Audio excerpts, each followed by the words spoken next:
তো গাইস তোমরা কেমন আছো? আশা করি ভালোই আছো। চলো দেখা যাক আজকে আমাদের এখানে মাছ ধরছে, চলো আমরা দেখতে যাবো এখন। তো প্রচুর লোক আছে, মাছ ধরছে খুব। একটা শোল মাছ পেয়েছে।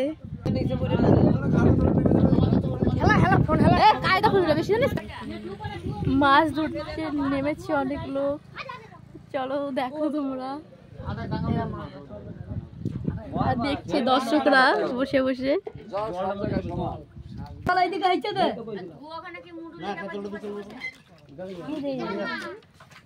ঠিকই কইছে গোবিন্দ, ওই যে একটা পাইপে যে বাইন্দে এই পাইপে ওদিকে মেশিন লাগা না এদিকে ফেল নাচছে নাকি মাছ? মানে এরকম কতটা মানে বুঝেন দেখবি মাছ কই শিঙি মাছ? ওই পাইপের ভিতর থেকে বের হয় শিঙি মাছ। একা যায় না কালু কাকার খালি বঙ্গি দেবে রে কাইটা দে আস্তে আস্তে কর মাছ আছে মাছ হয়ে যাও না বল বই করে চুপ কর। এটা বন্ধ করে দে না, ওই জায়গায় মাটি দিয়ে তারপর এই এখানে পুরো সে নেটটা খুলিনি, দড়িগুলো তো ফেলিনি। ও উপরেতে রাঙা তুলে দিয়ে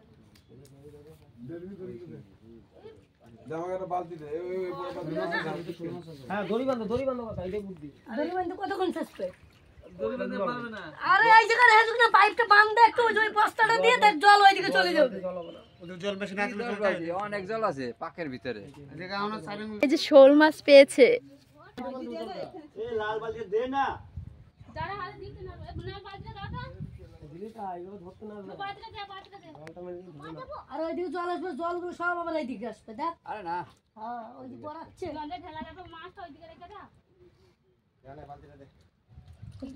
মানে বালতি কি ওই ডুবটা একটা ধরতে ওখানে ডাঙে ফেলে দিব কোন যায়। বুসুকে তো কবালতি দিলে পড়ে যাবে। হ্যাঁ বেশি তো না, এরকম মনে হচ্ছে। পুরা গুলা না না পুরা করে না করতে পারে।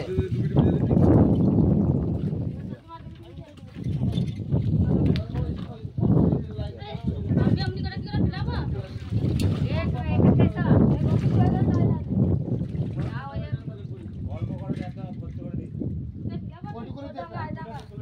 আমি তুলতে না পারবো।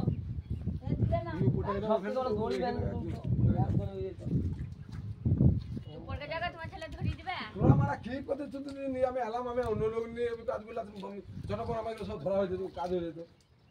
এই কালটা একটা কাজ মাছ ধরতে এসে ঝগড়া লেগে গেছে। এই মাছ আমার বিনা পয়সা দিলে আমি খাবো না। এই মাছ রাখতে হবে, তুই বার খা। তারপর ফুটো না বড় বড়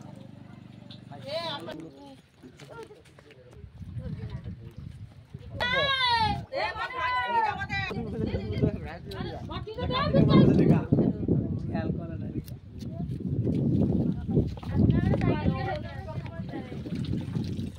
তুই ওলা খাড়া করে দুধ কি কথা হলো, ওই জন্য ইন্টার যে মাছ চলে যায়। হ্যাঁ মানে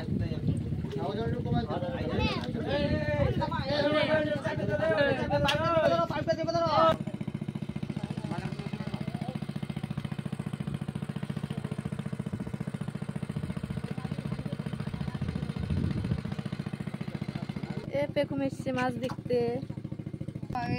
পুরো একা রেখে যাওয়া যাবে না। এত বাড়ি যাবি কখন? এই ঘোড়া জলটা একটু ঘেঁচে নে।